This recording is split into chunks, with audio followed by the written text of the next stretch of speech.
Good evening, it's now 7 o'clock. We're going to do a quick check to make sure we have all of the candidates here. Thank you all for coming out this evening.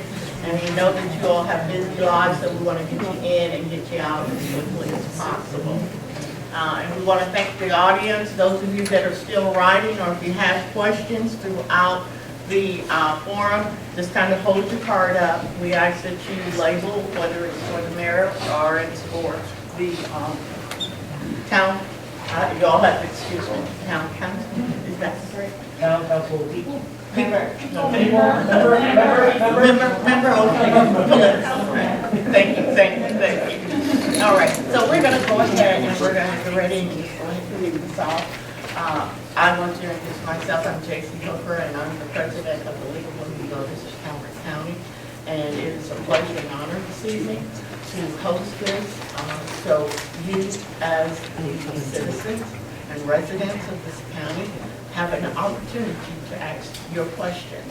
And a lot of times we will actually start it off, but we really want to hear from you, and the candidates want to hear from you.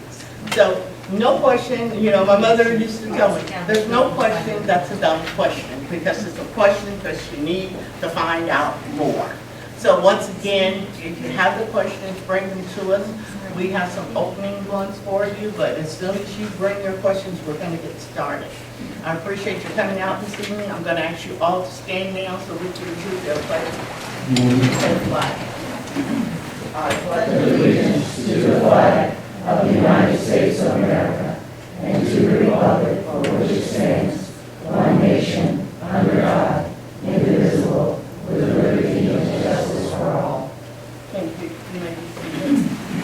I have my two great moderators this afternoon, and I'm going to turn the show over to them, and I'm not going to steal their thunder, so I'm going to say Lynn and Inez, good evening, and take off to take it over. Thank you. Just so you won't be confused, I'm Lynn. And I'm Inez. All right. We want to thank Stacy Miller and the staff of the North Beach Town Hall for making space available this evening. We also want to thank the recording crew from North Beach for live streaming this event and for making a recording available to the public on YouTube. On YouTube, you can search for the North Beach government, and you should be able to find the link for the event. We are also grateful for all of the candidates' willingness to participate, and you, the members of the audience, who took time from your busy lives to join us tonight. We would like to express a thank you to our outreach partners as well. We have worked with these organizations for many years and look forward to our continued partnership. These outreach partners include the Concerned Black Women of Calvert County, the NAACP of Calvert County, Omega Pi Omega Chapter of Alpha Kappa Alpha Sorority, Sigma Alpha Lambda Chapter of Alpha Pi Alpha Fraternity, Southern Maryland Chain, the Chapter of the Links, Sustainable Calvert Network, and the Tri-County Alumnae Chapter of Delta Sigma Theta Sorority.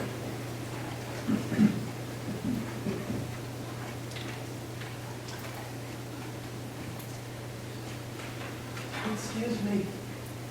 One thing I need to tell you. This room has a tendency to mute voices. I'm sitting in the second row because I have gone through an entire meeting and not heard a word that was said. So you're please asking us ask to people speak into the speak up. microphone? Thank you for that. So I will begin with our forum rules. We ask that you please turn off all cell phones and electronic devices. Displays of campaign paraphernalia, buttons, t-shirts, signs, or anything that supports a particular candidate are not permitted in the auditorium. The video of the forum will be available on YouTube, as mentioned, shortly after the forum's completion. Your participation constitutes agreement to appear in any recording. And your participation in this forum constitutes acknowledgement you cannot use, rebroadcast, or print forum content without permission of the League of Women Voters of Calvert County.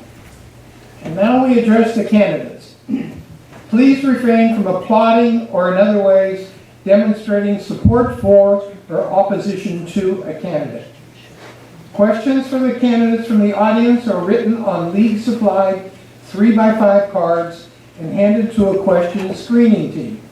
You can receive cards from and pass your questions to our volunteers.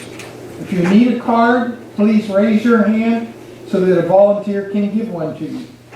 Although we want you to submit the questions you would like the candidates to answer, please understand that because of the large number of questions that we receive and the limited time we have, we may not be able to ask every question that we receive. A candidate may not participate in the forum unless at least one primary or general election opponent also participates. This is a forum and not a debate. Candidates will remain behind the table. A candidate may stand or remain seated when answering a question or making a statement. No questions will be provided in advance to any candidate.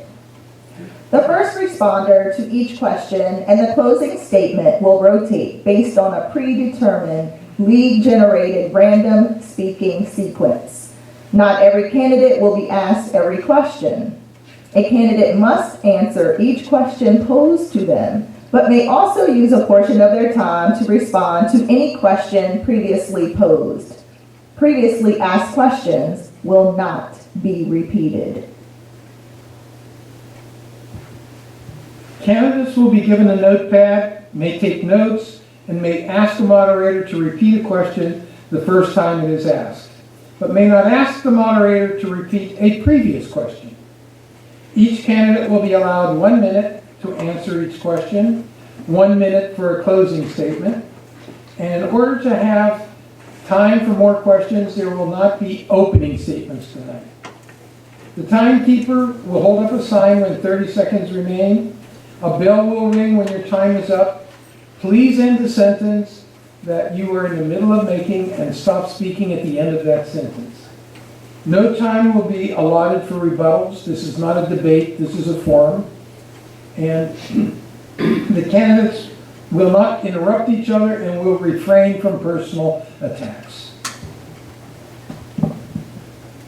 Our candidates this evening are for the office of North Beach Mayor. The candidates are Mike Bennett, Elizabeth N. Lawton.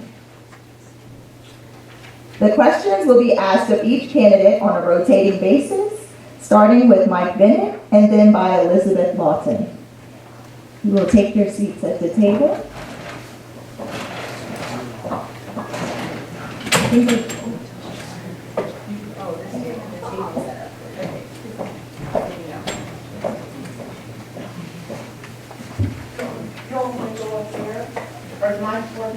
Yes, why we let him go up there today? Thank you. And I apologize. I thought there was a typo on my page. It's Mike Benton. I'm like, I know this gentleman.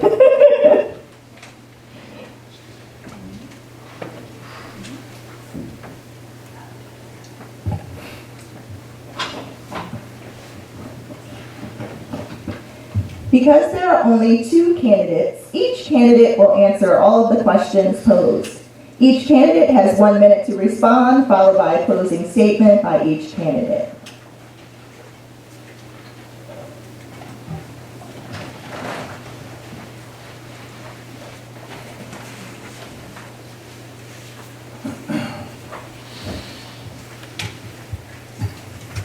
All right, I will begin with the first question for Mr. Benton. Why are you running for mayor? Great question. 4 years ago, I decided to run for mayor after 8 years sitting on town council because my family is here, my kids have grown up here, I love living in this town. And we have made such great strides in our amazing little town that I felt that I could bring more value to the town as a mayor. Over the last 4 years, you probably have seen me out and about majority of the weeks, either picking up trash, meeting with residents, But at the end of the day, my heart and my soul is in the town of North Beach. Thank you. Ms. Lawton? I decided to run for mayor after attending the summer conference for the Maryland Municipal League. There have been so many changes in the state of Maryland, and some of the policies and some of the things that are coming down the pipe that will affect our government and the way we run our government. After sitting on council, I knew that we were not prepared for that. We do wonderful things in this town. We're very responsive in terms of strategic planning for the future. Some of those things we're just not prepared. And so that is why I decided it's time for me to run for mayor. Thank you. The second question, we'll start off with you, Ms. Lawton. And obviously parking is a problem here in North Beach. And I'm going to consolidate two questions. The first is, what plans do you have to improve parking for all residents? And second, what, if any, are your plans to handle parking when the new library is erected? Kind of knew that parking question was coming up. It always comes up. Parking has been a problem in this town through several different administrations. The can's always been kicked down the road to the next administration. Apparently the bucket's going to stop in this generation, this administration.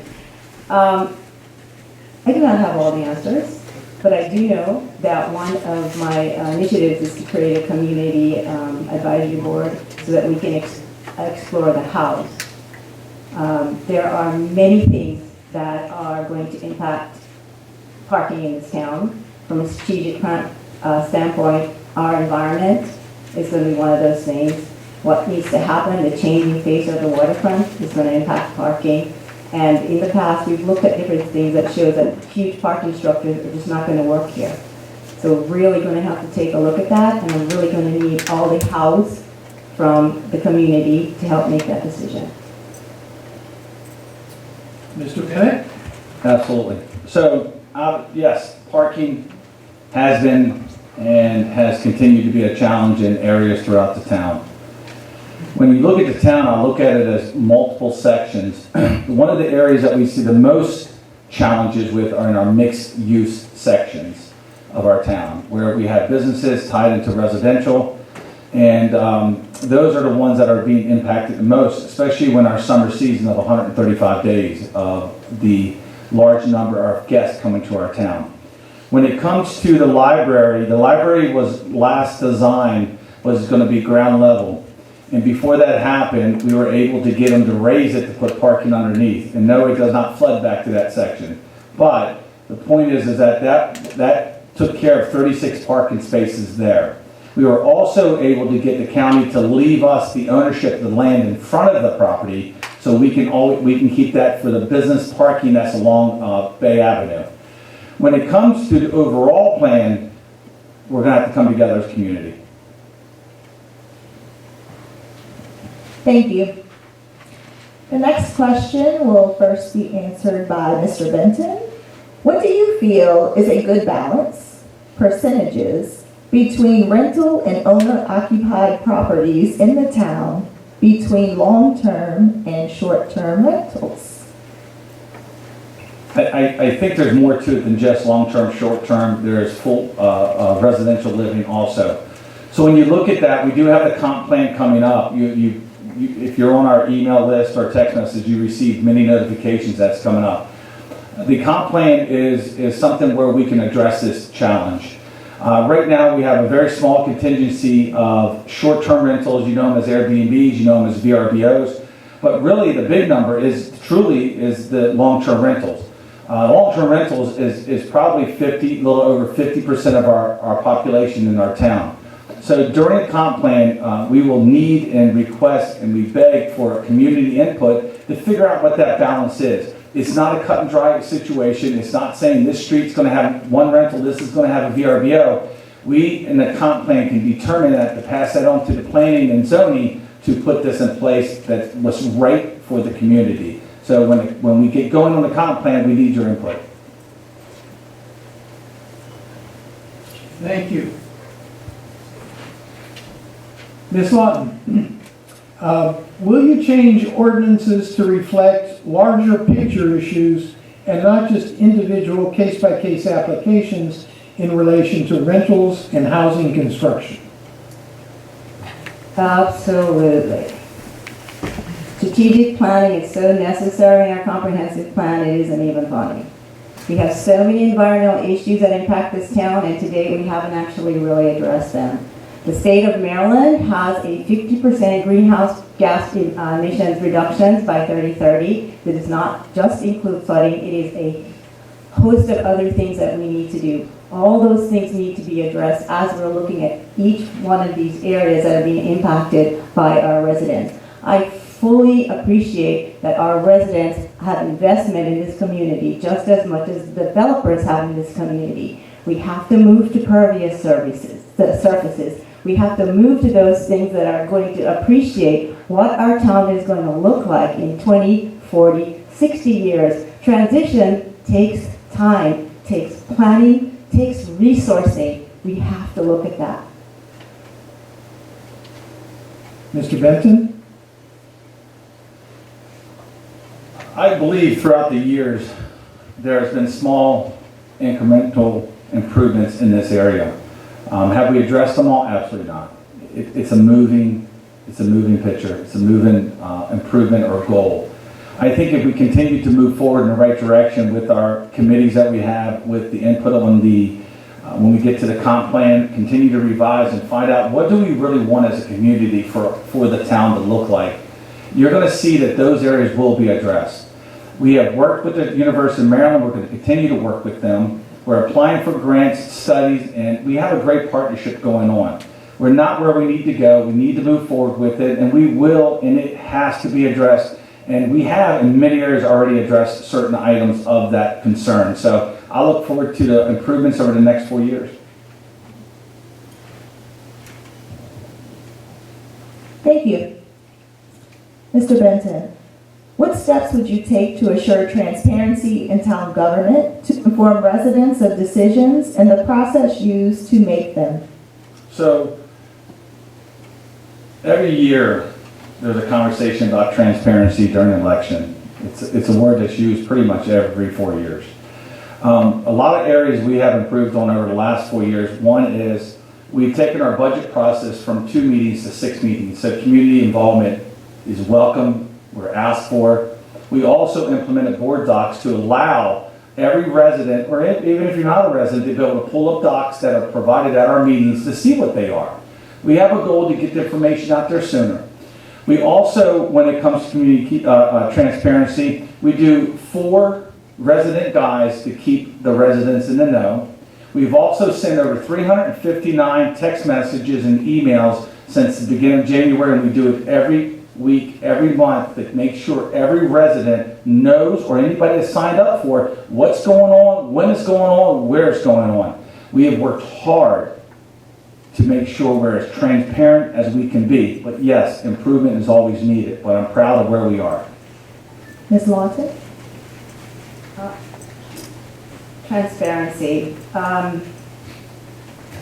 You know, as I walk around town with my dog twice a day, and I'm now going door to door, it seems to me that the biggest thing that comes up from the residents that I'm talking to is we have not the best customer service coming out of town hall, and we also don't have the best code enforcement.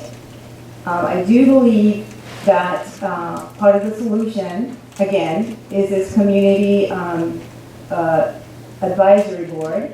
Our advisory boards are usually liaisoned by the council members. I will liaison with this board. I want to hear firsthand from the residents what we're up against, so we can start taking these issues and working them off and prioritizing them, and then feeding back directly to the residents where we stand on everything. Thank you, Ms. Benton, or Ms. Lawton.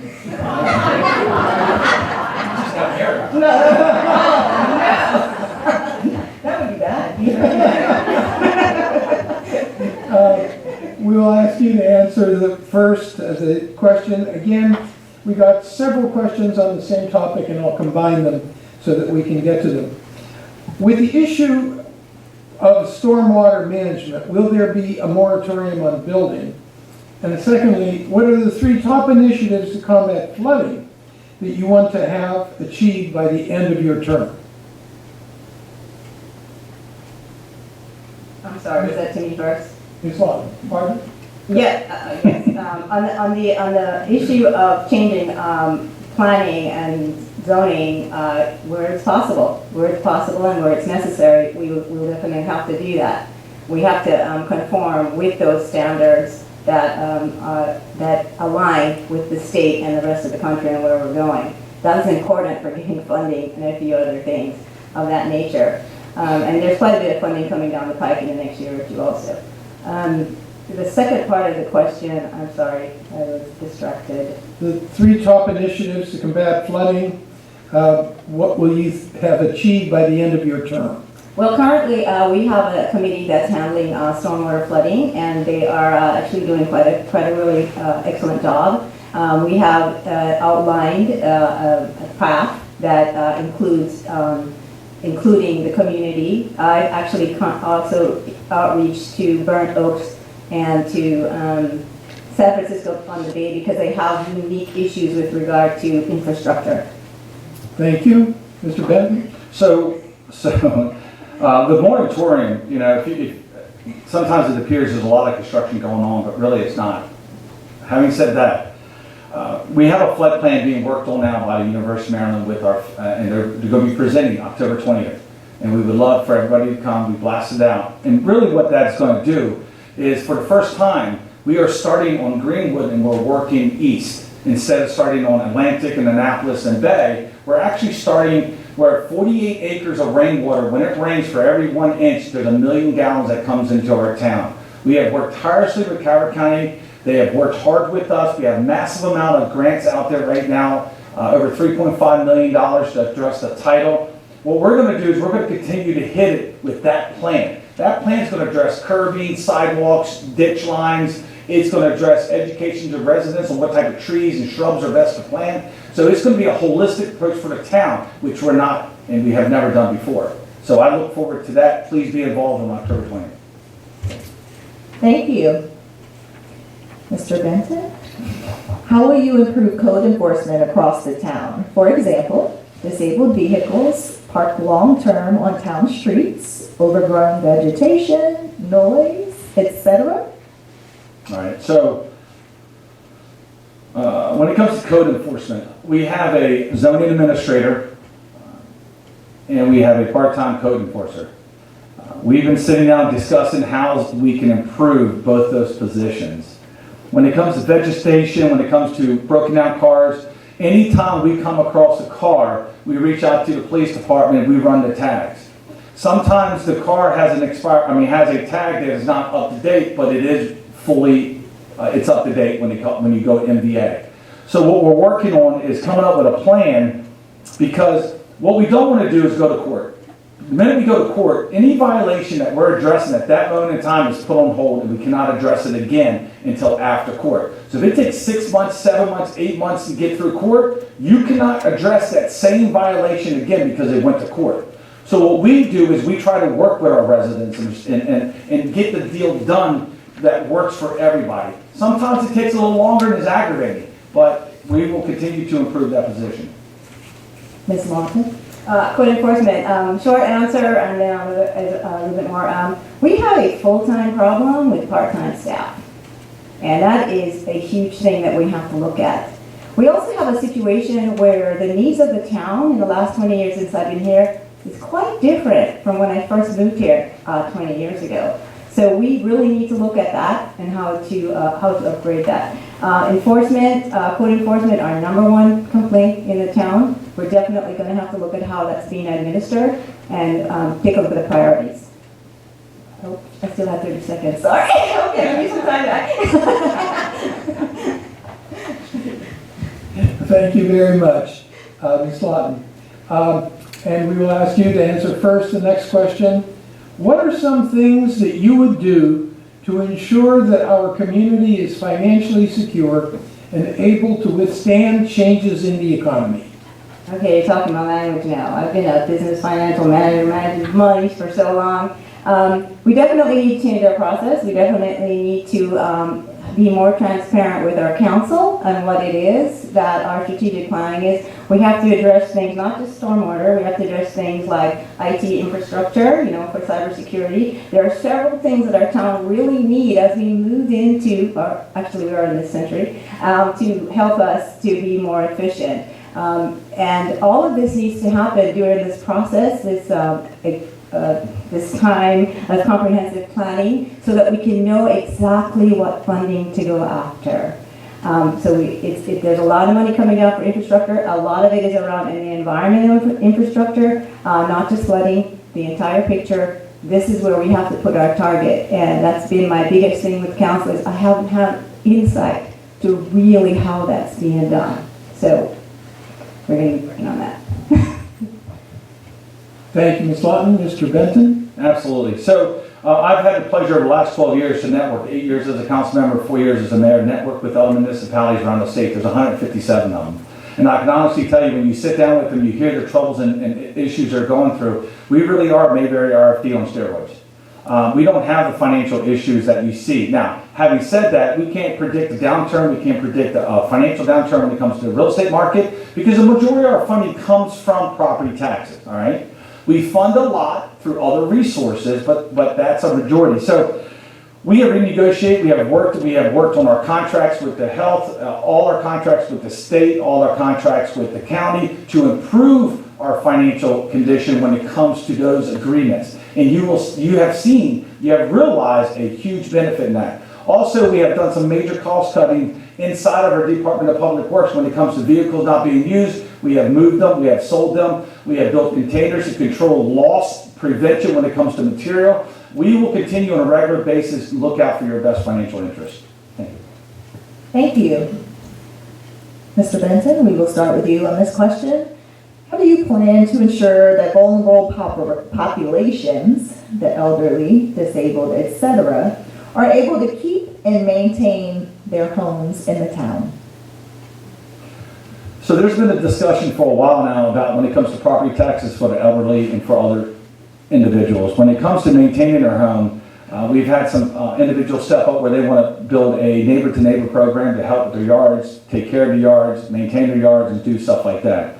What we do on a regular basis is we research and find out from the county, we work with the county and find out if there's any programs out there that we can pass on to our seniors or really to our residents. You've seen it recently when it comes to water bill payments. You will continue to see it when it comes to that. So when it comes to helping them maintain their homes, we just need to find the best practice. We haven't found that yet. We will continue to network with other municipalities and other state agencies, but I don't have an answer for that yet, but it is on our list to take care of.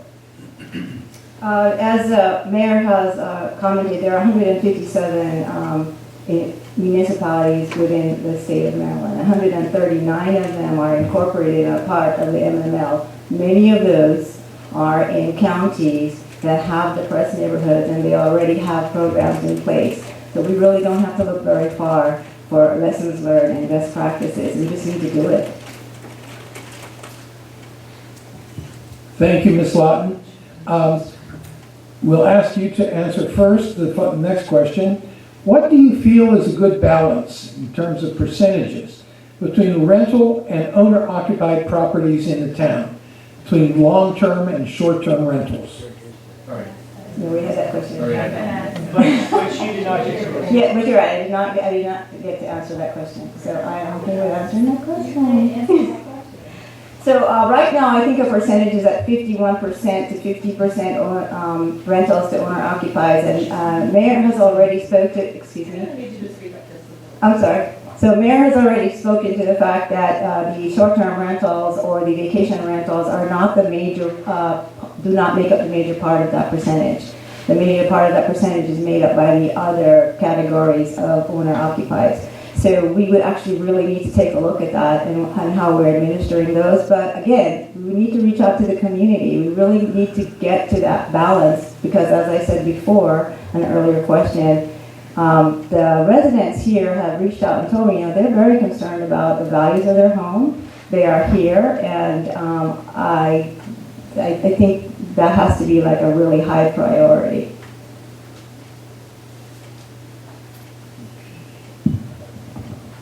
Thank you. I will start with Ms. Lawton on this question, since you were answering the question previously that you had not had a chance to answer. How do you intend to address the causes of climate change in North Beach? Thank you for that question. Thank you for that question. So you all may not know that my background is in systems engineering. I have been studying this issue of climate change since 2012 when I worked for a company. And while we are very responsive to the issues in our town, we are still quite reactive. We're active in putting out the fires, if you want to put it there. And as a Navy person, that would be like damage control. So we really need to take a look at all the other areas that are affecting climate change, air quality, and a few other things, so I'm going to run out of time, and see how we balance that. There are groups that are there to help us. There is funding coming down the pike through the state of Maryland to the tune of $14 billion. Of course, we will probably get all $14 billion, but that's for the whole state. But there is money coming. So we just need to prepare ourselves again in the comprehensive plan and look at what is necessary for our town. All right. This is a situation where though we have individuals that have the knowledge, we still need the experts involved. The money is coming down, and the studies, the training, the support is there. The feds, the state, offer support in all of this. All we have to do is make it a priority and put it on our list to do, and we have the support from the state and from the feds. What I hear a lot of times when I talk to the individuals I speak with in the Fed spot or Annapolis is that so much money goes back up because it's not being used down where we are. So what we do is we need to have a list of priorities. After the election, after the new year, you sit down and you say, all right, what are the priorities? You're talking about the comp plan. What is the priorities for the coming year? And that's what you want to address. Thank you, Mr. Benton. What are your plans to prevent neighborhood alleys from being used as after-hours gathering places? Me? Shall I repeat? Oh, no, I wasn't sure. So when it comes to those issues in our alleyways, we have a lot of issues in certain alleyways. The maintenance of them, the upkeep of them, some have been taken over, some have not, some have used them for storage. And really it comes right back down between the hours, working hours, we have code enforcement. But what we also have is a North Beach Access app that we put in place a couple of years ago that residents can download on their phone, and they can submit any concerns, issues with photos, with documentation to the right department. Plus, I get a copy of it to make sure that my staff is doing what they're supposed to be doing. So if there's an issue in after-hour partying, the first thing I want you to do is call 535-2800. That's a non-emergency line for the police department. If there's an issue there, they will take care of it. If it's a major issue, just call 911. But the 535-2800 will get one of our deputies that are in town 24/7 to be able to come over there and address the situation. From that point on, we just got to continue to educate our public. Thank you. Thank you, Ms. Lawton. So the instance of the partying on the alleys is one problem, but the alleys in general are a problem. So there is an ordinance that says that you can ask the residents along the alley if they would like to divide the alley and then take responsibility for the alley. That's not going to happen in every single case. Some of these alleys have problems with flooding. They're perfect for gardens, for rain gardens. Some of these alleys are perfect for, again, sharing. Some of these alleys are perfect for doing community gardens. There's lots of things that we could do in those alleys. The thing is, we're going to have to look at them alley by alley by alley because it's not a one-size-fits-all. They're all unique in their problems and how we can solve the problems. Thank you. Ms. Lawton, we will start with you. What are your 2 top priorities as mayor? 2 top priorities. Definitely community, making sure that the community has a voice and we have seamless communications. I think that the how we are going to do things are the answers out there. I'm always impressed at the talent that we have in and hiding in this town. So we need to invite them to the table to help us. And then the second priority, because I'm a strategic planner and I'm also a problem solver, I will be looking at that plan, comprehensive plan, with some intention, and setting forth a future on what we need to do, not just every year signing off on a budget. Thank you, Mr. Benton. Absolutely. So we can sit here and talk about how great a lot of things we've done over the last 4 years when it comes to flooding and to stormwater management and addressing issues. But there's still a real concern about sea level rises. So I would tell you that we will never take our eyes off the prize when it comes to making that our priority, because stormwater and tidal flooding, we have two types of flooding in our town. It depends on the direction of the wind, and the amount of rain per hour that we get determines if we have flooding. It's predictable, depending on the weather person. So flooding and stormwater will 100% stay at the top. It's not my priority. If you ever come into town hall, come to my office, you'll see a list of all my priorities on there. I'd be more than happy to talk to you about it. The second is that this is a community that we all live in. We need to make sure that we keep it that community. And what do we have to do to make that happen? It could be limiting the construction. It could be the rentals versus non-rentals. What we need to do is, what do we want to see in our comp plan that's so important, and we need to invest in that. Thank you, Mr. Benton. Would you increase the first Fridays to every Friday during the season? Mr. Benton, first, please. We knew that was coming. So right before COVID, when COVID hit, we had an opportunity to pause the events. And it was an opportunity, it was a bad opportunity because of the COVID itself. But our town stood up and we kicked butt during COVID. What I found is that when you look at municipalities and towns around the country, outside of the state of Maryland, Hawaii, different places, they have a strong event once a month. What we did see this year is that the event went extremely well once a month, but we also saw that the Saturday morning was well received too, by speaking to the farmers. Now, having said that, each and every year, in all season, we sit down, we look. If you look at our events calendar, it is packed. We bring anywhere from 75 to 100,000 people here with our events in the beach. I think we do pretty well with that. We reevaluate it. What can we do to improve? Because as much as you might like one thing, somebody else might not like it. So we will reevaluate. Thank you. First Fridays every night, I think it's a possibility. I think there's some things that we actually have to look at, because in the 2020 shutdown, as Mayor had suggested, we had a few issues with code enforcement, with a few other things that we actually didn't address and we need to address. So I think 2020 actually gave us pause to take a look at that. I think First Fridays right now also gives us an opportunity to see, have we fixed those issues that we ran into that were preventing us from having the best event possible.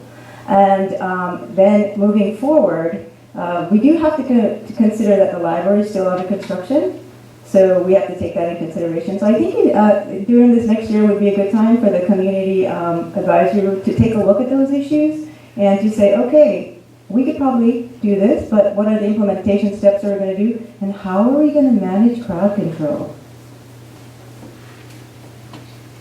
Thank you. Thank you.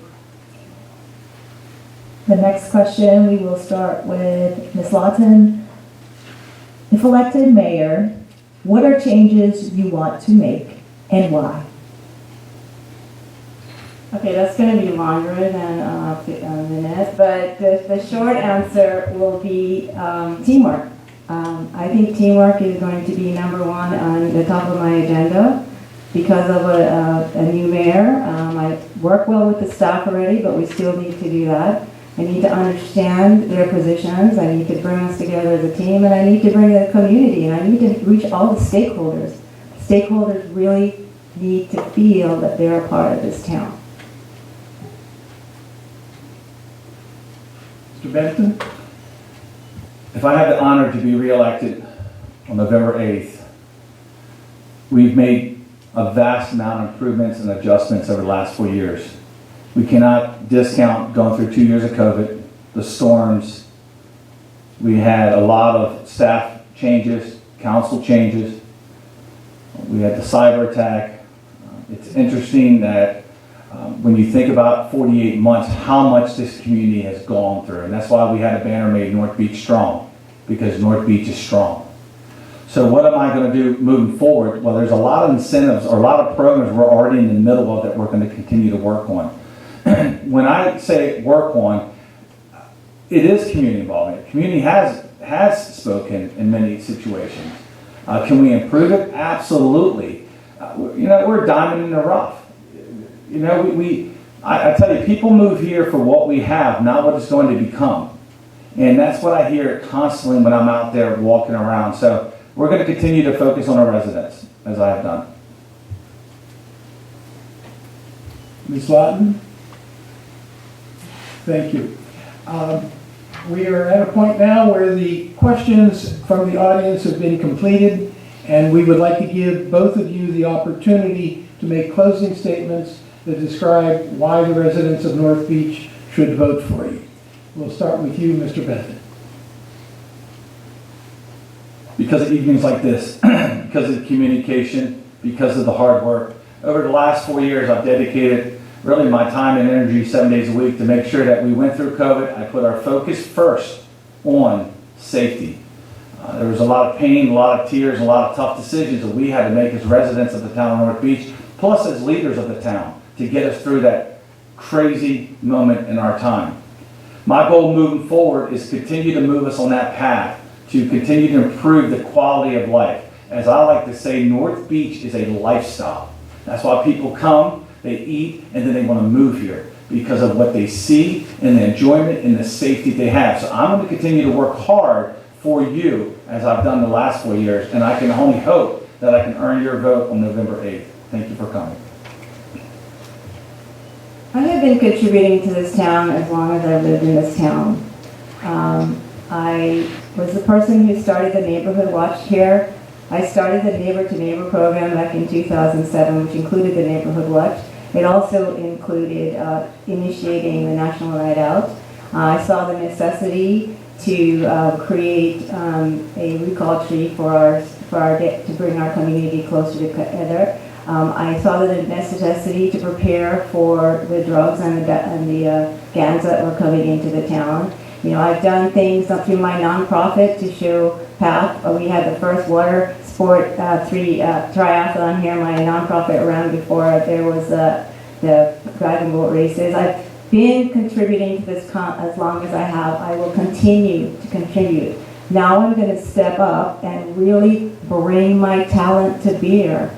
Strategic planning, not just taking care of today, but laying track for the future so we can keep the things that we love. Thank you very much. That concludes this part of the forum.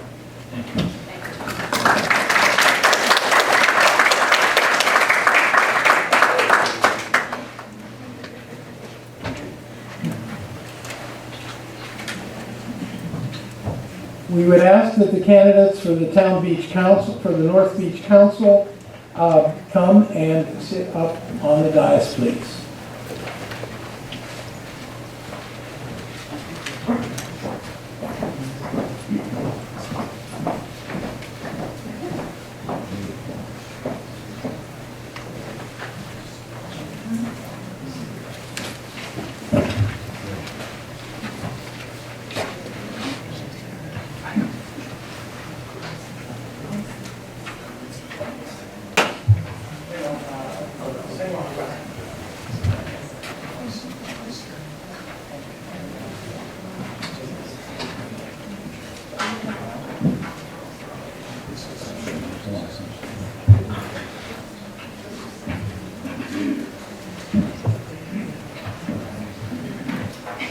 Thank you. Our candidates this evening are for the North Beach Town Council, and they are Gregory Dotson, Mary Healey, Mickey Hummel, Turkessa Thompson, Paul Troncone, Ken Wilcox. This time, the online application called random.org was used to select the order in which the candidates will respond to the questions posed. The candidates' numbers were determined by their order on the ballot. For example, if 2 candidates are running for that office, Gregory Dotson is the first name on the ballot, and therefore is candidate number 1. Mary Healey is the second name on the ballot, and therefore she is candidate number 2, and so on. The application randomly selects the order in which candidates answer the questions. Because there are 7 candidates, 4 will answer the first question, and the remaining 3 candidates will answer the second question. There are notepads available on the table. The moderator will not repeat any question that has been asked. The word of advice would be to write down the questions so that you can respond if you wish. So, the first question will go to, and pardon me if I don't get the right title, but it's Mr. Dotson. What are your 2 top priorities as a town council member? My 2 top priorities are, 1, keeping this town small and family oriented, and 2, keeping it safe. Mr. Troncone, what are your 2 priorities? So 2 priorities, if you look at sort of the existential threat to the town, really it's climate change and flooding, right? I mean, we know pretty much for sure that we're going to see rises in sea level, and that's an area that definitely needs to be looked at, not just at the waterfront area, but throughout town. It's going to be a problem for as long as there is the North Beach. The second area is really how are we going to continue to develop the limited space that still exists within North Beach. You look, there's maybe 3 or 4 different parcels of land that exist here that are undeveloped, that will be developed at some point, but how do we do that while also maintaining the charm that we like here in North Beach? So those are the 2 areas that I'll focus on. Thank you. Mr. Wilcox. My 2 priorities are continuing our quality of life and also deal with climate change.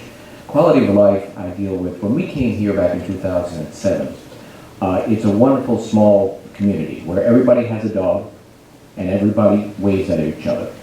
And they walk them, their dogs, and their cats. I've seen it. So we want to keep that, and we want to keep the events in which we have, the things which we do that are for us. For example, coming up the end of the month is our dog parade, costume one. That is definitely local, and they're very great. So we'd like to continue that. On climate change, we're going to be coming up with several $1 million in funding from the federal government. I want to put that in infrastructure and spend it wisely because we've got one time to get this money. Thank you. And Tessa Thompson.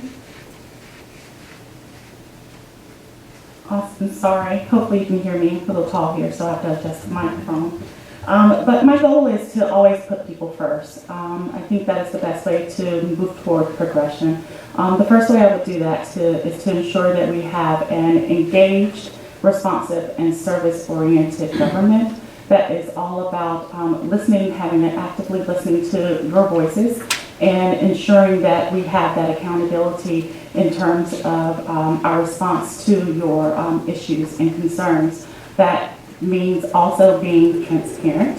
I've heard that is a naughty word here, but I think that is a valuable word because we have to ensure that we are providing information back on our collaborative decision making. The next is kind of the same as Mr. Troncone, is to ensure that when we are developing our community that we're doing so in a way that is where we are, again, actively listening to the wills and needs of the town, but also ensuring that we're able to do so and keep that charm and beauty that gravitated all of us to this town.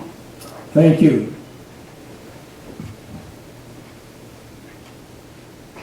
All right, for question number 2, we will start with Mr. Hummel. Will you review and recommend changes to the ordinances to reflect issues and not just individual case-by-case applications? in relation to rentals and housing construction. I want to make sure I got the question right. Would I recommend or review code changes? What was the first part of that? The question is, will you review and recommend changes to the ordinances to reflect issues and not just individual case-by-case applications in relation to rentals and housing construction? Okay, thank you. Currently, the comp plan is under review, and then after that, if there are any changes to the comp plan, we go to zoning changes as well. On the comp plan, we look at both of those. As to changing it to being out of case by case, the vacation rentals were put in actually case by case because each vacation rental is separate in what's around it. Being on the Board of Appeals, having that triggered for those, it triggers all the neighbors to get a certified letter to say, hey, time to come and speak with peace on this if there are any concerns you have so we can address them. Making that more of a blanket town-wide sort of gets rid of that case by case and that community involvement on that. Building restrictions, all of our building codes always need a checkup. And some of the things change over time. And it's something that I was Board of Appeals and Planning and Zoning before I got elected 8 years ago. I'm well aware of the zoning and it's something that I'm always looking at and seeing how it needs to change. And there are some catches that are coming up that we've changed recently when we fixed Chapter 3. Thank you. Ms. Healey? Sorry. So as far as building structures and homes and building things in North Beach, I look at this all the time, and I live in an older house. My house was built in 1930, and I'm lucky enough to be able to live in a home that is original to the town. I like the original charm of the town and what these old bungalows mean. When you walk through town and you see these homes that are brand new, and I mean, there's a lot of different interesting homes, and I think as far as rentals go, some of the rentals are really kept in good shape. They have to. Some have the property management company. I think that, rentals are a good thing. We need rentals around here. We have the Air Force Base close by. I've never had a problem with anybody renting close by me. I would like to see, building restrictions on newer homes, and I'd like to see more old homes fixed up. Thank you.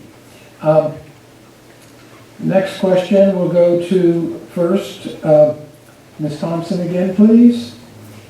What do you feel is a good balance in terms of percentages between rental and owner-occupied properties in town?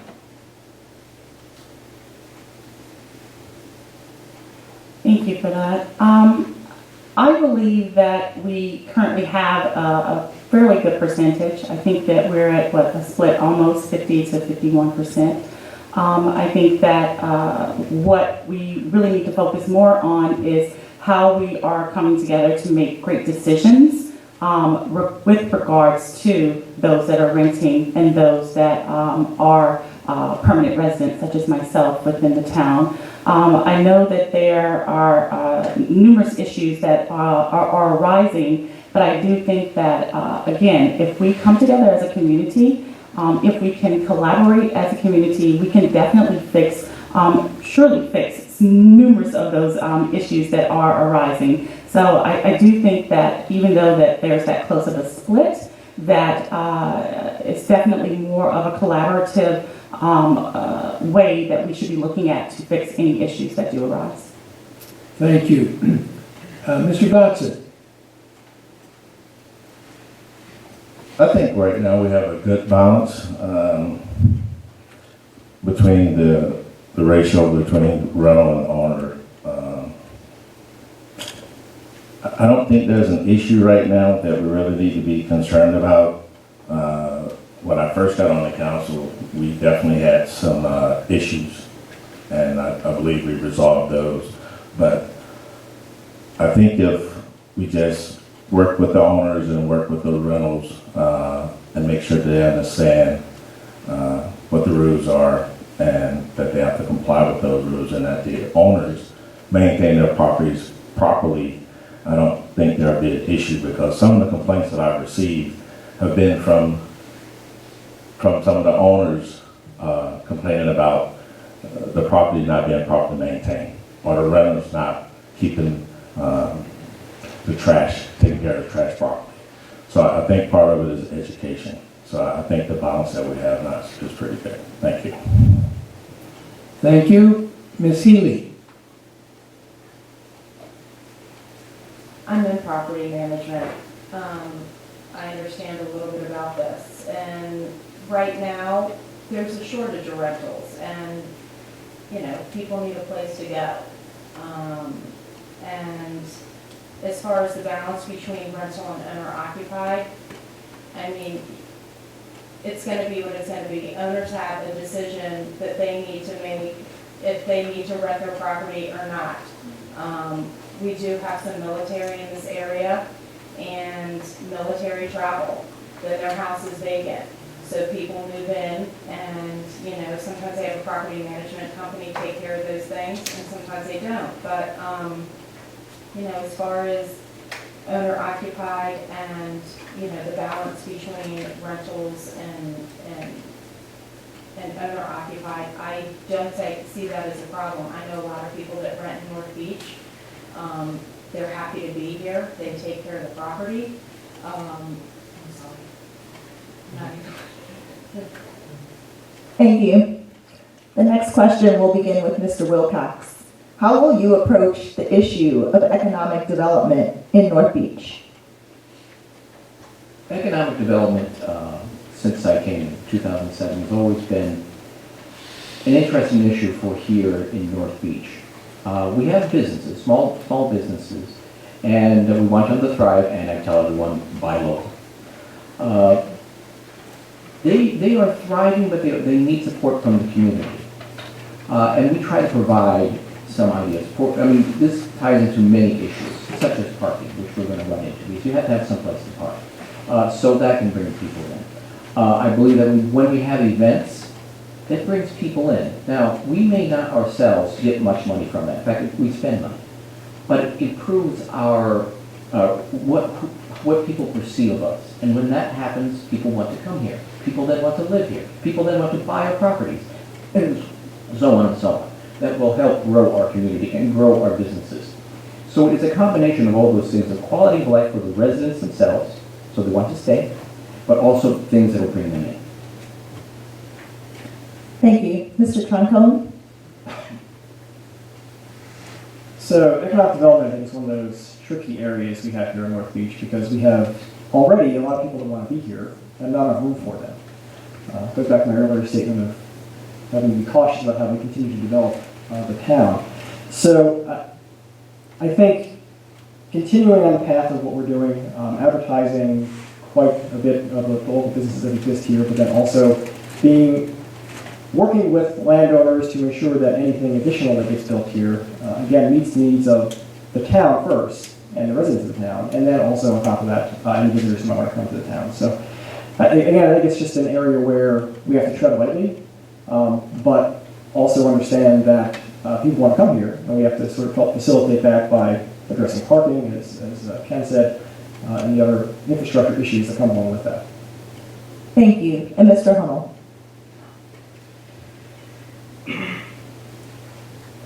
I've been here 36 years. That's about how old I am. I grew up here. Through that time, tons of businesses have come through town. And in that time, the town council's goal was to get the people here. And the businesses then were like, okay, the people here, it's now the business's goal to get them in.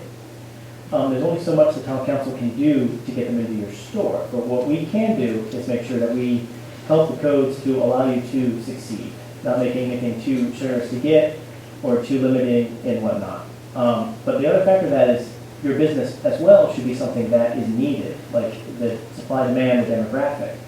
Opening up a type of niche store without really knowing that we're a seasonal town, we have dead winters, and then possibly not doing online sales, you will be rough. And it's hard to come out of that. There's only so much the town council on the legislative end is responsible in helping that. But our goal is mainly to try and get people here so that you have your clientele. Thank you. The next question is a perennial favorite. What steps would you take to assure transparency in town government? We'll start with Mr. Troncone.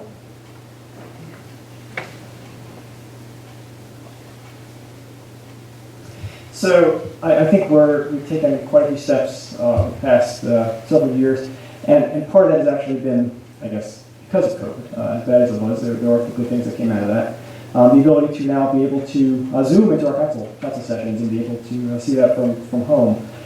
This is the legislative body. This is where we do the work. So to be as transparent as we can be, we try to kind of get that broadcast as far as it can be, whether it's through Zoom or whether it's through posting things through Facebook or on YouTube. So I think from a legislative perspective, I think also maybe having a little bit better plan out as far as what's going to be on the docket, not only for next month, but maybe for several months out, so people can plan to attend those meetings where they think they want to listen in on those. I think would be a great addition to what we've been doing. Thank you. Ms. Thompson. Yes, so I too believe that there has been great transparency with the government here. I also believe that that further steps can be taken. I have spoken to residents, more of our seasoned residents that are not, don't have the access, or they don't know how to utilize technology in a way that I would use it all the time. I love it. I love the fact that we have access to so much on the website, and we can join these meetings and be here without being here. But I think that we do need to take a step further for those that don't have it. I think that there are ways to ensure that with all of the wonderful activities that we have going on, that we can announce what's going on a little bit more within the town, within the council, so that those that are attending their different meetings in person will have a chance to learn more about what's going on within the town. Thank you. Ms. Healey. Transparency. So I will say that it did take me some time to navigate through the website and find documents, but I did it. And sometimes it just takes a little time to do that. But everything's there for everybody to see. And, you know, as far as I'm concerned, I would always have an open door policy. If somebody needed help with something or needed help trying to learn to navigate through the system or find a document, I would be more than happy to show anybody. We have a resource at the senior center. I know there's a lot of senior centers. I think of my mom, you know, who can't use her phone, let alone use a computer. So there are things there that can help people that don't have the resources to, you know, get on a computer or whatever. There's people to help. There's computers available. And we could even do a YouTube video to show people how to navigate through these things. Thank you. And Mr. Dotson.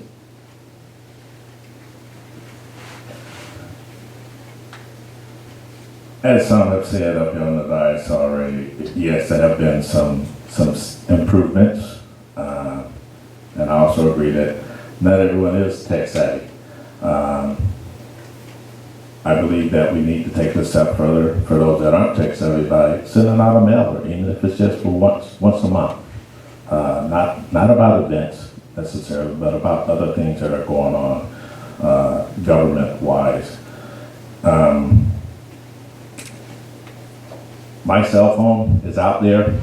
People can reach me anytime they want. My personal number. It's always been out there ever since I've been on the council. I welcome the questions and the comments. But one of the things I think we need to do a little bit more of is ensuring that when we do have these meetings, that the recordings are put up quickly and that all the minutes are up, because all the minutes are not posted. So there are some things we can improve on. Thank you. Thank you. Next question will begin with Mr. Wilcox.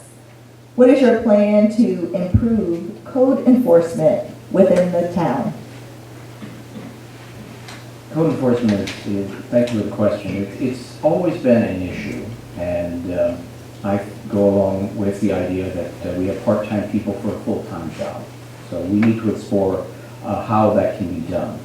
And also, along with what Mayor Benton had said, is when we're dealing with enforcement, is it much more needs to be a cooperation, because I know, I'm a lawyer, is when it goes into court, he's right, it's going to take months, and you're just going to see whatever that is deteriorate. So try together to try to get these things resolved. We need to move faster with these things. We need someone who's actually there, and we need assistance in actually enforcing them with fines, with other things, as quickly as possible. That's how we're going to have change. Thank you. Mr. Hummel? As it's been said, the code enforcement department could use some help, whether that be more time or more people. And then, as was mentioned earlier, this cycle, we rolled out the North Beach Access app, which is actually an app that residents can download, have access to, and even put out things anonymously if they happen to see something. Because we do have somebody drive around town to look for violations. But also, if you happen to be seeing something, you can put it through there, and that can go to code enforcement as well for them to look into. I know that sometimes we will work with the citizens, and sometimes they really do need help. And we don't necessarily want to go and tell the business that person on why whatever they're seeing is taking long. We can do better, hopefully, by getting more people on that, or increasing that time that we have somebody out there doing it. But I also don't want to have somebody out there being like, your grass is 4 inches tall, you need to cut it, police as well. Thank you. The next question, we'll start off with Ms. Healey. How do you intend to address the flooding issues in North Beach?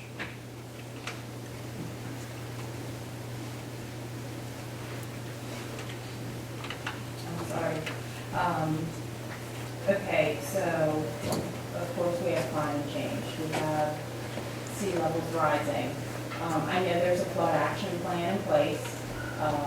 And it has a few different phases, and right now the town is working in these phases. They're working with the EPA. They have grant money to do studies to find out what we can do to mitigate and find solutions, to make sure that we don't have, serious events. Not that it's going to prevent a serious event, but it would sure help improve the situation of the town if something were to happen.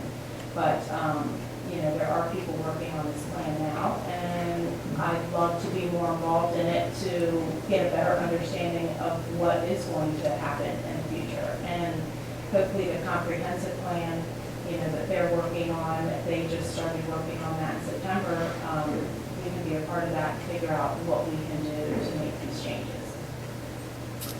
Thank you. Mr. Troncone, the same question. So as has been said already, we have a flood committee that's working very, very hard on this. So I'm not going to go into too many details there, but I think we really have one major option, and that is we have to improve the way we move water throughout the town. Especially if you go back into the deeper parts of the town, in many cases there's not even kind of drainage anywhere, right? So how do we actually work to better position ourselves so that water is moving to places where we have pumps, and those pumps can then move it outside of areas where it's going to damage homes and everything else. As far as things like coastal flooding when it comes to sea level rise, that becomes a much bigger problem. We have things like the berm that was constructed that definitely has helped with that in raising 260, but in the coming years it's going to be very challenging. It's hard to move the bay.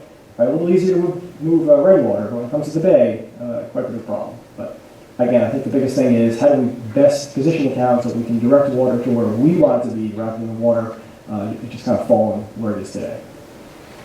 Thank you. And the last person we're asking to address this question? Nope, not the last person. Mr. Dotson. Yes.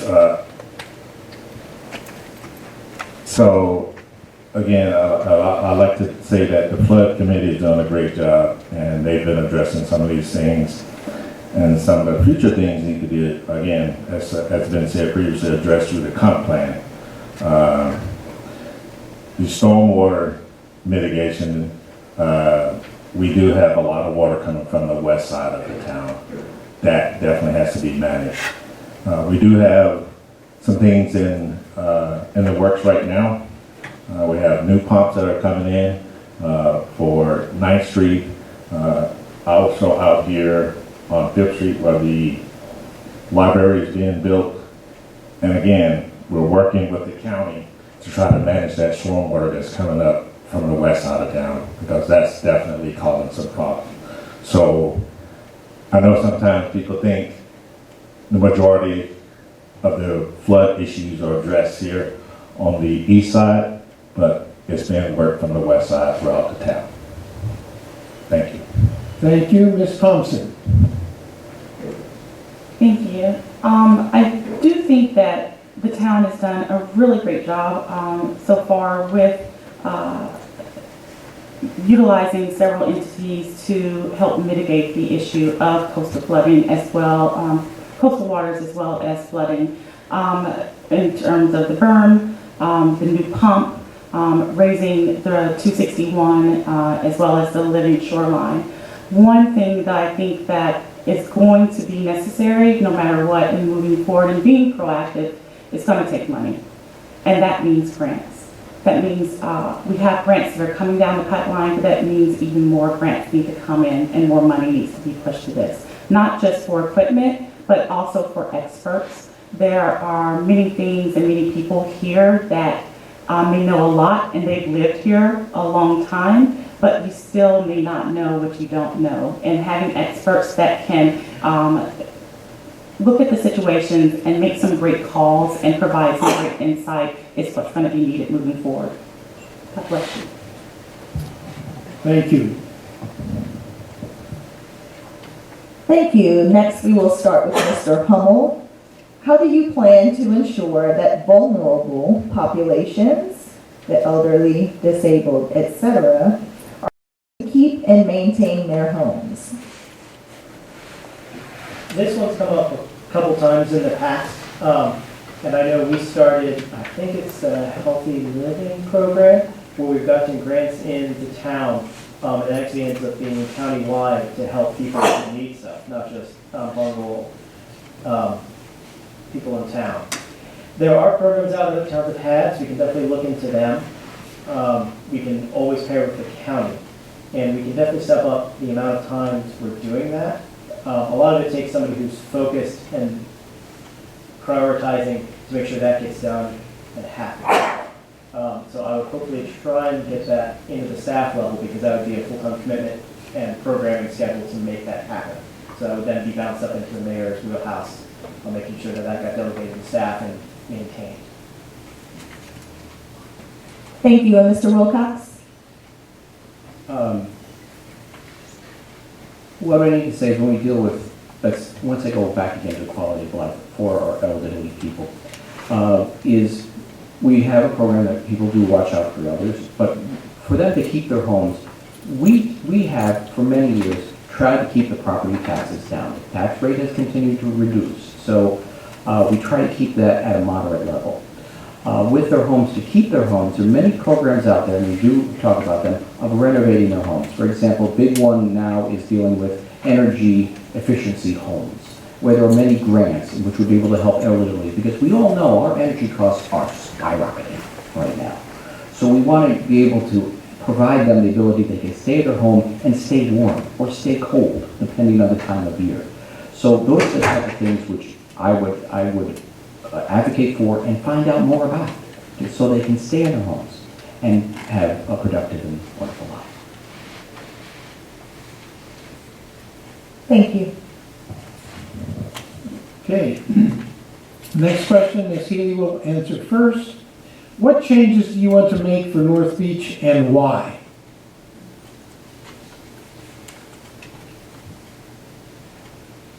North Beach, one of my passions is pickleball.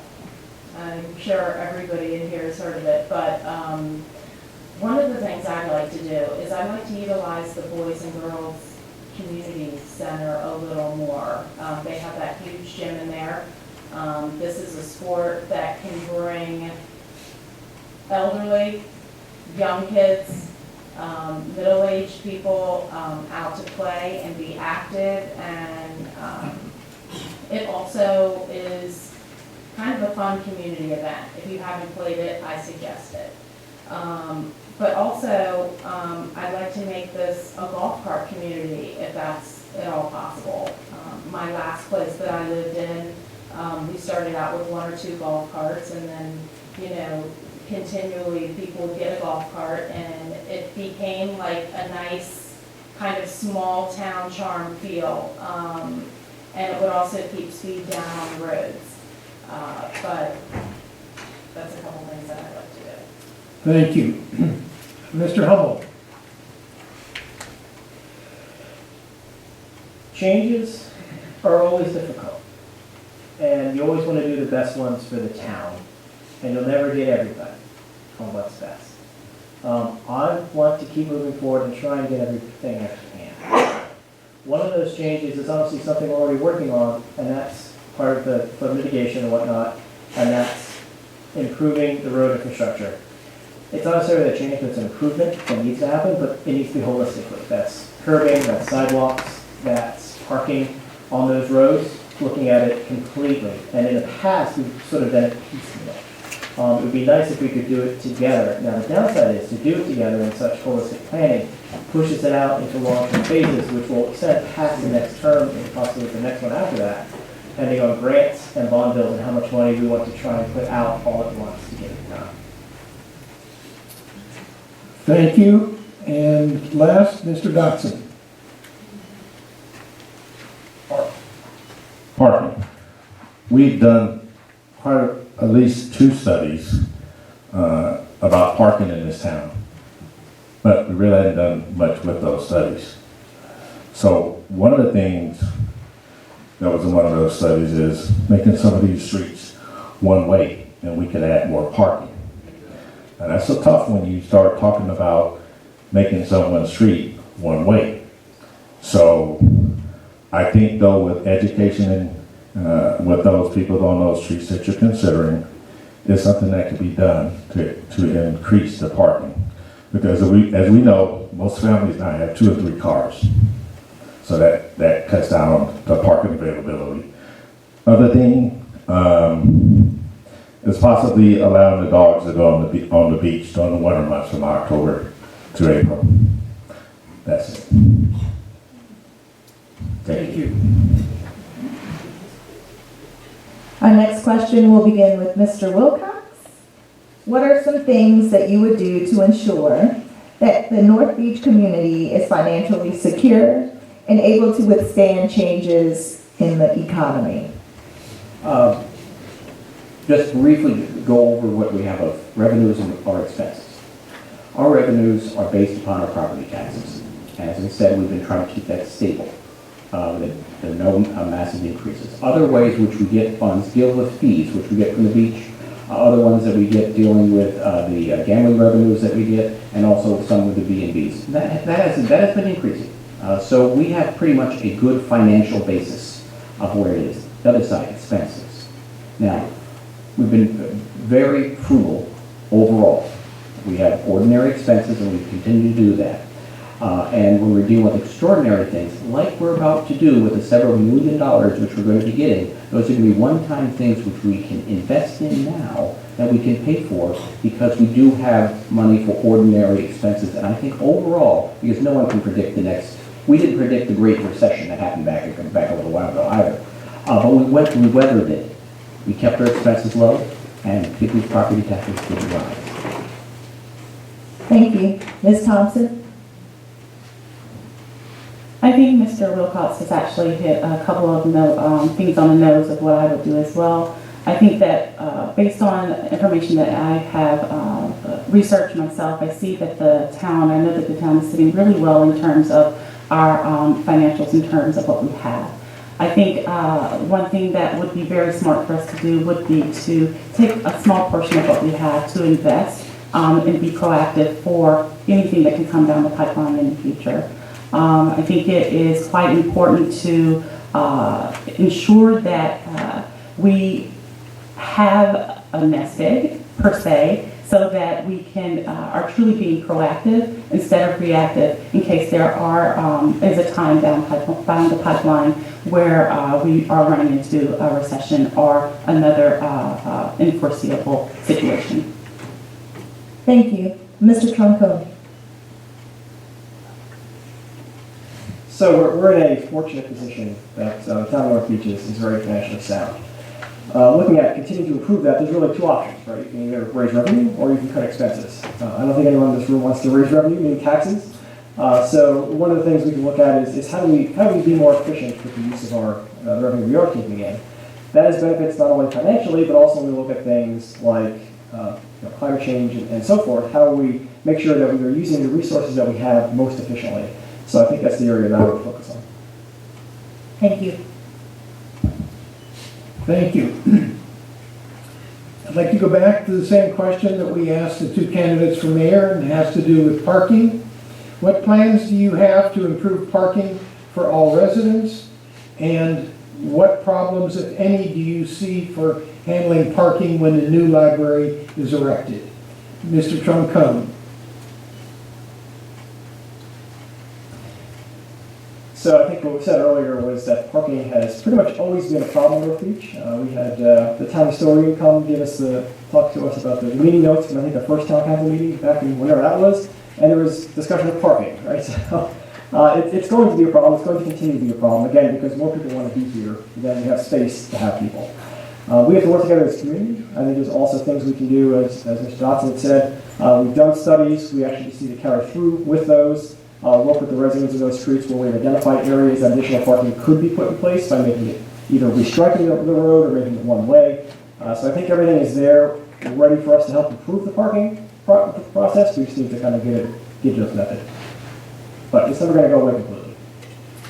Thank you. Next, Mr. Wilcox. I've been on council before, back in 2010 through 16, and we've had the issue of parking for many times. I see it in two parts. One is residential parking for those of us who are living here. We have several cars, trying to fit them on the street and how that's configured. Probably there needs to be more of a standardized way of what a parking space is. As I sort of say, is it a parking space or space to park? There's two separate ideas. And then second, we deal with surge parking for what happens when we have an event. Where are they going to go? We still live here. We want to park in front of our houses. So there probably needs to be more clarification, more striping, more maybe going to one-way roads. So we need to balance the two of what's going on. I think that the surge parking is one that we should, no. Surge parking is one we're always going to have because it depends upon where. What we need to work on is residential parking. Thank you, Mr. Wilcox. Mr. Dotson. Same question, parking. All right, I think my answer is what I mentioned earlier. We've done a couple of studies on this, and we just need to execute them. I mean, we don't need any more studies. We need to dust the ones off that we currently have, and we need to take action. There's always going to be, as Councilmember Wilcox mentioned, when people come into town, that's when we really have the problems. And at that point, you have frustrated residents that are coming home after work on Fridays and can't find a parking space on their street. So we cannot afford a parking garage. They're very expensive. And in order for us to own a parking garage, we would have to take out a humongous loan, which means we would have to raise taxes. None of us want to do that. So we'll have to manage with the studies that we have. Thank you. Thank you, Mr. Dotson. Mr. Hummel. Parking is parking. Nobody's going to be happy. When we come to a solution, there will have to be compromises made of residents and council and residents and businesses and visitors. We'll need to sit down with the whole town and lay out a plan. It could have something similar to zones like Annapolis or DC have, where it's like, this is your zone, you might get a space for your house, or it might be somewhere on your block. But then there will be open spaces too, like visitor areas, like free parking. And then in the commercial end, we may have to go to meters, which means more code enforcement, which means budget items to cover that code enforcement. That would also code enforcement back in the residential too. As to the problem with the library, that goes into the commercial mixed use area. If we get meters, we can figure out enforcement. And hopefully, the meters help cover the cost of that person's enforcement time. Somebody will always be mad, no matter where they are, no matter what they're doing, no matter how they're parking. Thank you. Next question begins with Ms. Healey. What is your long-range plan for home ownership and rental property, coupled with your plan for future development?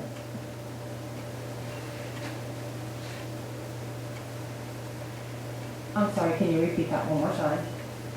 What is your long-range plan for home ownership and rental property, coupled with your plan for future development?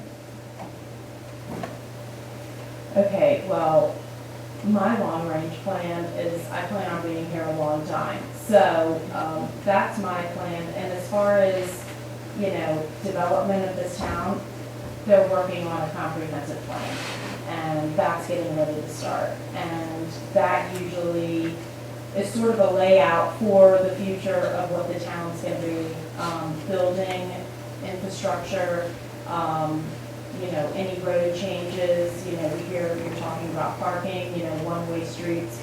All that stuff will be lined out in the comprehensive plan, and that's something that's going to have to be worked on. As far as home ownership and, building infrastructure, I don't know of that much space in town where we could build. Thank you. Ms. Thompson? So my thoughts are that homeownership and rental properties, that's where we are seeing right now our highest level of revenue. That's where we're getting our revenue for this town.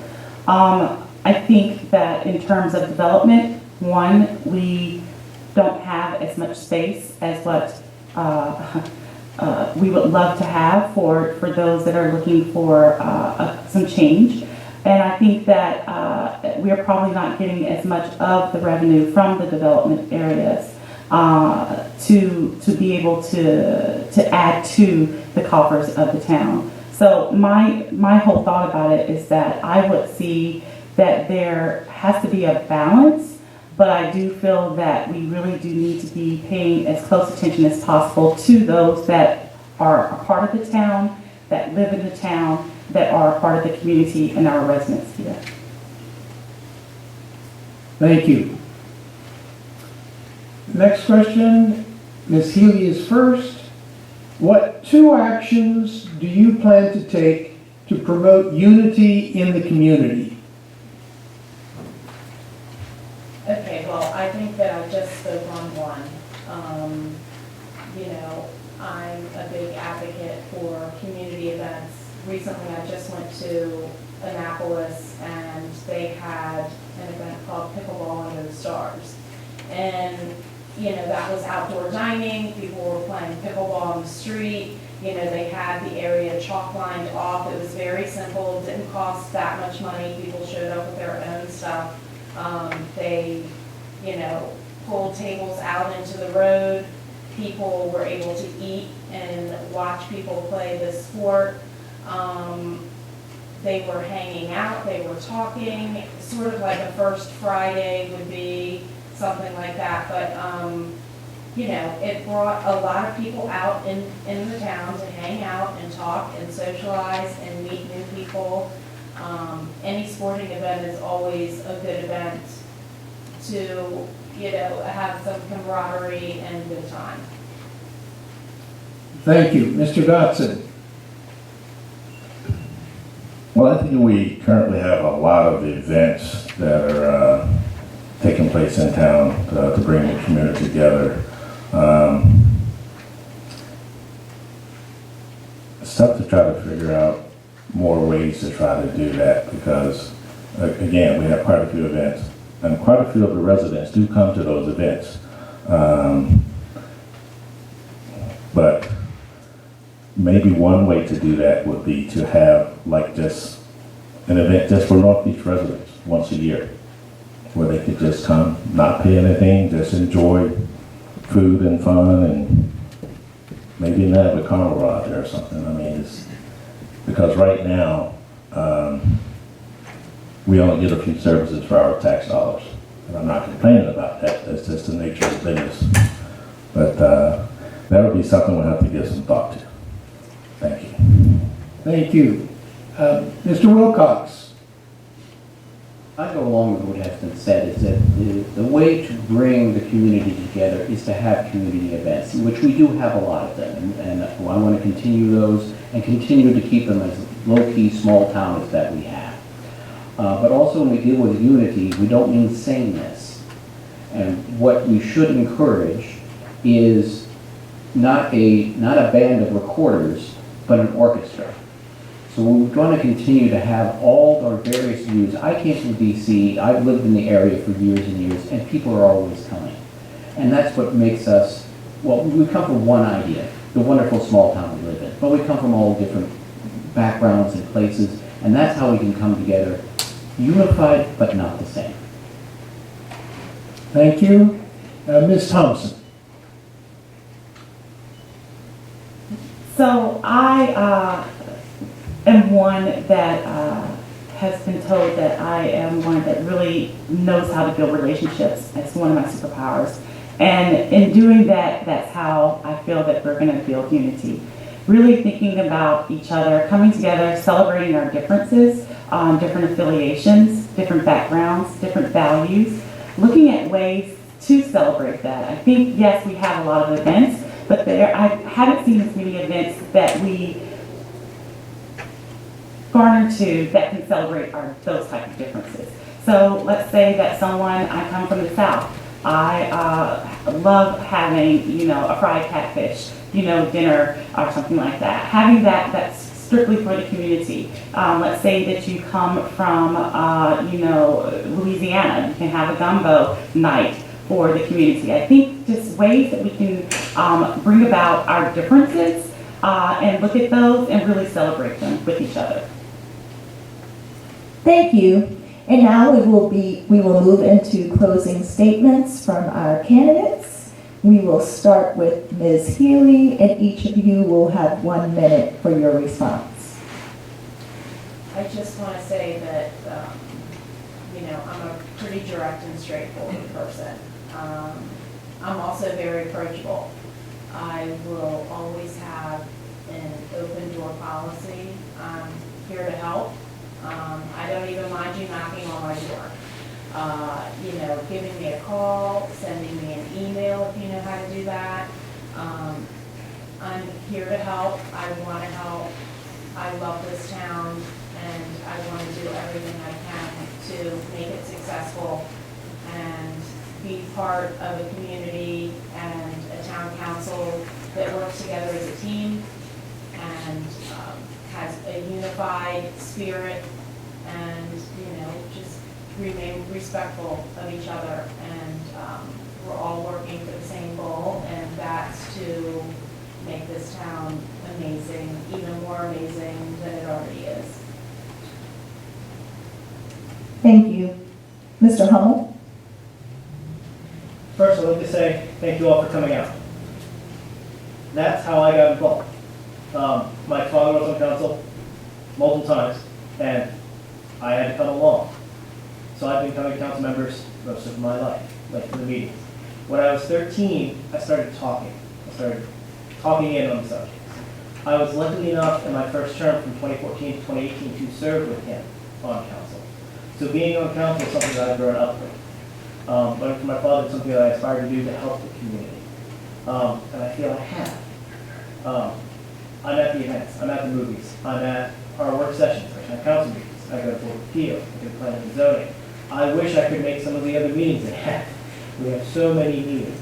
But the fact that you come out means you're invested. Same way I am and was invested in the town. No matter how this election turns out, I will be here on Thursdays for those meetings because I've always enjoyed them. I will continue Thank you. Mr. Dotson? My wife and I moved here in July 2005, and former Mayor Frazier was walking down the street one day, stopped by, started chatting with me, and suggested that I run for council. I didn't give much thought about it. My wife and I talked about it a little bit, and I said, you know what? We moved here because we like this town, and we've fallen in love with this town. And that's why I ran for council, because I like helping people. And I've been doing that ever since I've been on the council. Everyone knows I have an open door policy. My cell phone number's out there. I've had people stop by my house, knock on my door, they want to talk about something. One thing I always tell everyone is, I have an answer for you. It may not be what you want to hear, but I will definitely get you an answer if I can't answer your question now. So, I'm always going to be available. I want to keep this town, as I mentioned earlier, small and family oriented and safe. Thank you all for coming out, and I hope that you'll vote for Gregory Dotson. Thank you, Mr. Dotson. Mr. Wilcox? We came here in 2007, and the reason why we did is that we were starting a family. And soon after we moved here, we had a beautiful daughter. And the reason why I ran 2 years later when we came here is I wanted to have a wonderful town for her to live in, for her to grow up in, for her to thrive in. And I ran in 2010. And we've done many good things between the time when I was here in the council. There are 3 new parks that we had when I was on the council. There is this building we have right here. There is the museum, which is around the corner, bringing those things which are good for the community and for people to grow and thrive. I went away for a little while. I'm a diplomat. I lived in Mexico and Budapest, but this has always been our home. And I came back. And I want to stay, and I want to continue to have the next generation of children thrive and love the town as much as we do and as much as our daughter does. So thank you for coming tonight, and please vote for Ken Wilcox on November 8th in this building. Thank you, Mr. Wilcox. Mr. Troncone?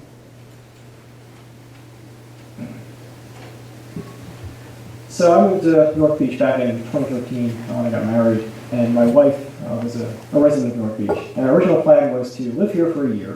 When I moved into her home, live here for a year, and then move to another location that was closer to my job.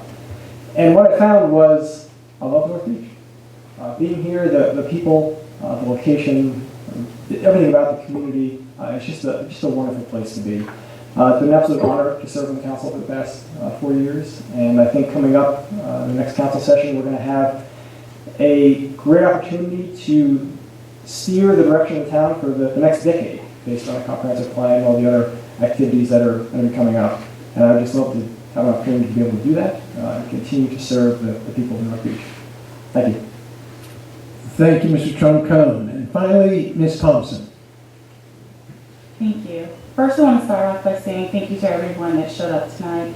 I think that's really what this is all about, is showing up, having your voices heard, being involved. That's really what I'm all about. Before moving to North Beach, I used to visit on several occasions. I would see, of course, the beach, but the people here. And I always thought that I would never be able to be in such a great town as North Beach. And I eventually was able to move here. I have not been here very long. We moved here right at the height of COVID, and I was expecting, and I have a little girl that's now 2 years old, a COVID baby. So I have not had a chance to get out and experience as much as what I used to when I was visiting before I moved here. But I really love this town. I think that it is an amazing place. It's a place that I made a choice to be in and made a choice to raise my family in. And I would do everything possible to be that voice and be the one to make this community even better and better. Thank you, Ms. Thompson. This concludes our forum. I want to thank you all for joining us this evening.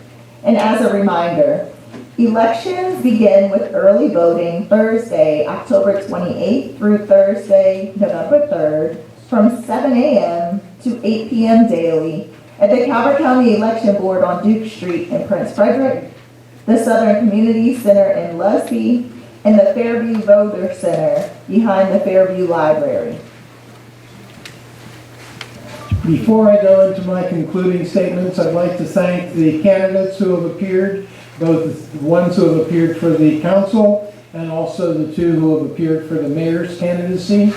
I'd like to thank the ladies who worked on this with the League of Women Voters, and particularly, again, under the direction of J.C. Hooker, this event was possible, and we thank those who organized it for their excellent work. Election day is Tuesday, November the 8th. Please check with the Calvert Board of Elections to confirm your voting precinct. We hope you will take some literature about the League of Women Voters and the general election. Please consider joining our organization.